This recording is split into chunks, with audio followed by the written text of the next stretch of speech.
Hello, hello, hello, hello. Ayan, may second batch tayo guys. May second batch tayo na gagawin. So yun, katatapos ko lang magsamsam ng aking sinampay kahapon. So ito naman, damit ko naman yung isasampay ko kasi naglaba ko din ng kumot ko kasi medyo maaraw-araw tsaka mahangin-hangin. So better na talagang gawin ko na ngayon. Diba? So ayun. Yan, nilaban ko na rin yung yung pang winter ko na kumot guys.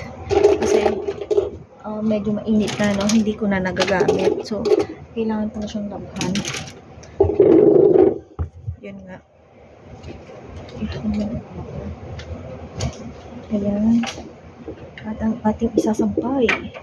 Sampay na nagkahapon nga guys, nagsamsam na ako ng mga yung mga pang winter clothes na and then ngayon naman yung naman yung pang winter ko naman yung gagawin ko. Pang winter na tag ito. Ito yung kumot. Nalabhan ko na din siya. Nilabhan ko na din para mabawas-bawasan yung aking doon sa higaan. Ayan. So marami nga ang gawain si Mers. Yan, gaganyan ko lang yan. Para hindi naman siya ganyan. Pagdadalawahin ko na kasi nga pag ayokong sumayad siya sa madumi. Ayoko siyang sumayad.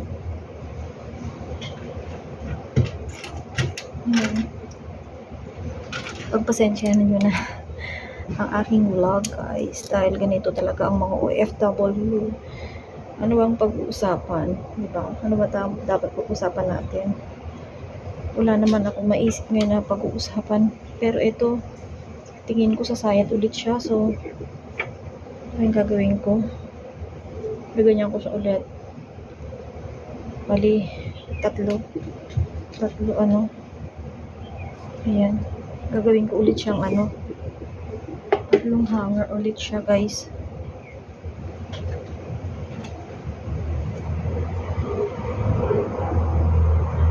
Para hindi sumayad sa ilalim. Yan. Matutuyo din naman yan agad. Yan, ganyan. Technique lang, no? Yan. Lalabas ko.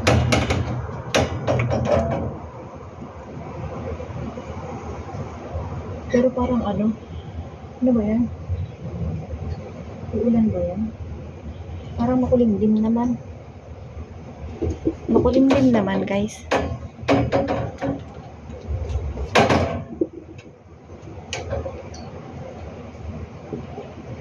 Makulimlim siya, oh.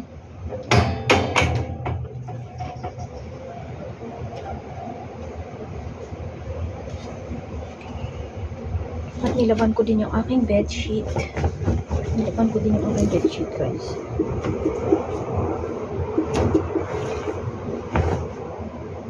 Dito ko na lang yan sa loob. Isang ito. Bedsheet ko.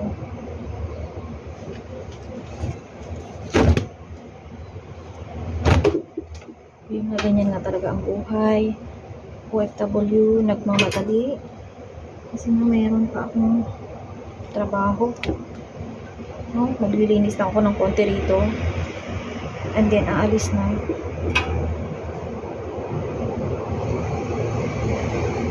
Huwag naman umulan. Sana ganito lang yung panahon. Huwag naman umulan.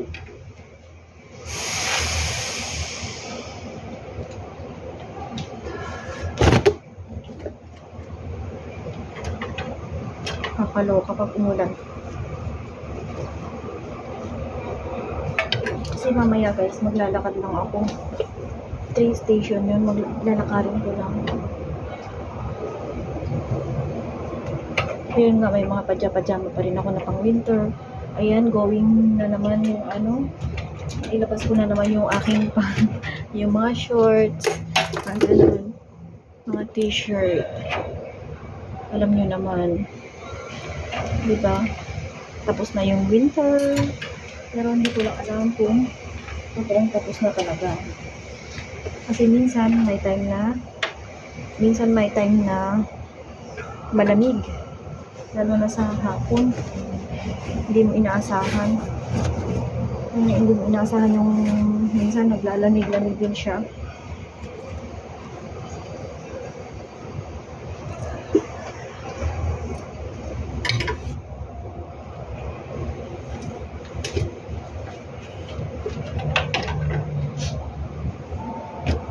Para sa akin naman is okay naman yung lamig. Huwag lang sobrang lamig.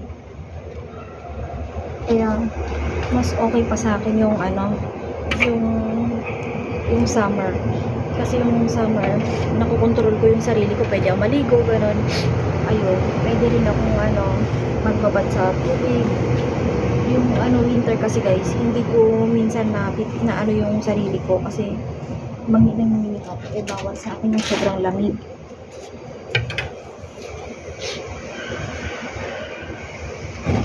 Yan, pagkatapos ko nga magsampay, no, nag-almusal na rin ako. Syempre, nagising ako ng 8 o'clock. So, ayun na, napagod kasi ako kahapon, kaya 8 o'clock na hindi ako nakatulog ng maaga kasi siguro sobrang pagod. Hindi ko na yung sarili ko, sobrang mainit yung katawan ko.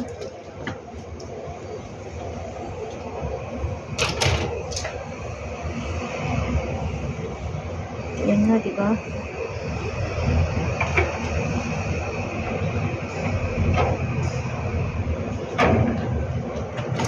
Namamadali na ako, no? Para,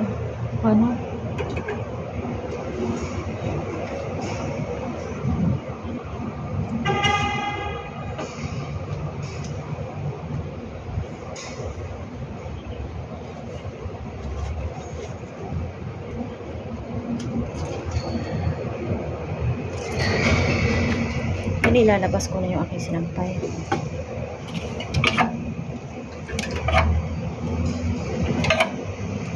Para naman maano na siya. Dito naman sa kabila. Ayan, madumi yung aming madumi siya. Hindi na yan natatanggal guys, ito. Hindi na siya natatanggal. Kahit anong gawin ko. Ayan, marami pang space dito sa labas.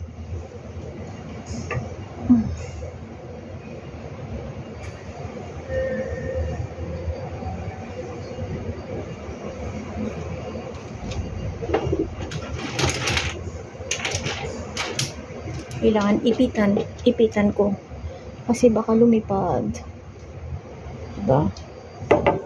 Mahirap lang mag-ipit pag ganito kasi nga siya tawag dito, pinakadulo na kasi siya guys dulo na siya. Ayan, ipitan ko lang siya. Abot ng aking kamay yan, syempre maano yung kamay ko maliit lang siya. Okay naman naabutin. Yan.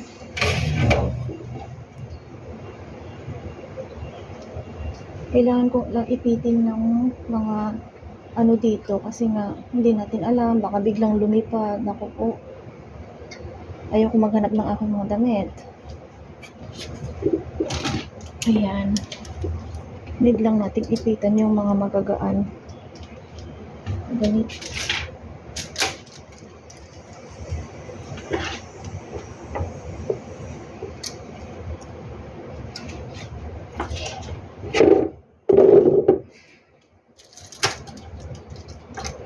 Wala na ito. Mas na yun. Kasi ulit ko ba dyan ipitan ko? Ito. Yan, okay na yan.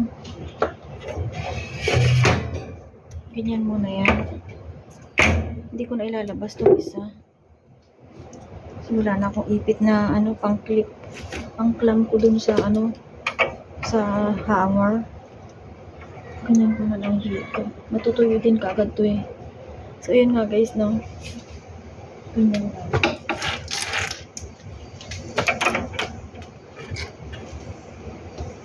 No choice tayo.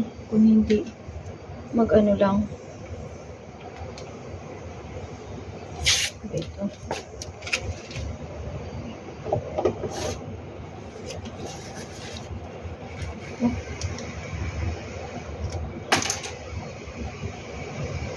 tayong mga OFW, no? Alam nyo guys, kahit na wala akong bantay, no? Wala yung maamo ko dito dahil nagbakasyon. Bakasyon sila. Pero ito pa rin ako na nagtatrabaho. Tatrabaho pa din. Walang ano yan. Parang dahil ko pa yung may nandito na may nakabantay ba. Kasi nga guys, kilos pa rin ako ng kilos.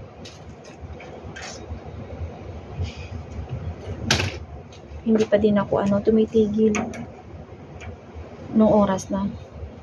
Hindi pa din ako natigil kahapon na nagkikilos. Ayan, pwede ko itong ilabas. Pero dito lang banda. Hindi ko na siya doon. Baka biglang lumipad. Ayan, hindi na yan liliparin guys. Kasi yan. Ang ginawa ng paraan mo. Siyempre, maparaan tayo mga Pinoy. Alam natin ang paraan yan. Yung medyas. Ganyan lang. Ganyan lang tayo mga Pinoy. Pinoy nga tayo. Kaya, marunong tayong magtiyaga. Pag may tiyaga, may nilaga. Ika nga, diba? Kaloka. Wala lang guys. Ayan, labas ko ulit. Ito naman sa kabila. No? Ayan, sana wag ka naman wag ka naman magsinyalis na. Akala mo ulan, di ba? Dali lang.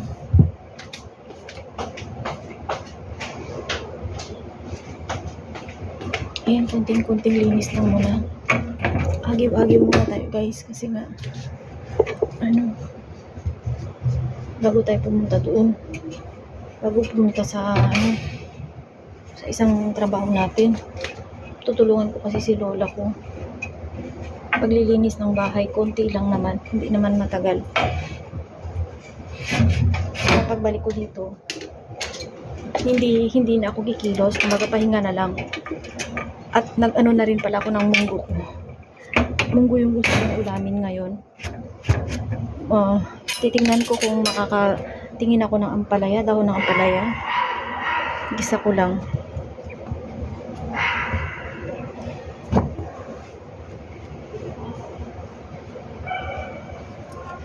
Yan. Nalinis ko na banda dito. Ito naman. Ganun talaga guys, mabilis ang gawa tayo, no? Tapos kung itong part na to, at ako'y magwawalis na lang. Tapos yung CR, saglit na lang yung CR guys. Lilinisin ko lang saglit yun. Ayan, ilalak ko na din siya. Kailangan bago umalis, ilak yung bintana, ganyan. Hindi ka masasarada yung bintana, baga yung grills niya guys. Ilalak ko siya. Para just in case, di ba? Walang makakapasok dito. Yan, hindi lang naman, punas-punas, ganyan. Di ba? Okay na siya. Okay na yan. Tapos yung mga hanger naman na extra ko. Ligpit ko na. So, dito na lang. Bye-bye!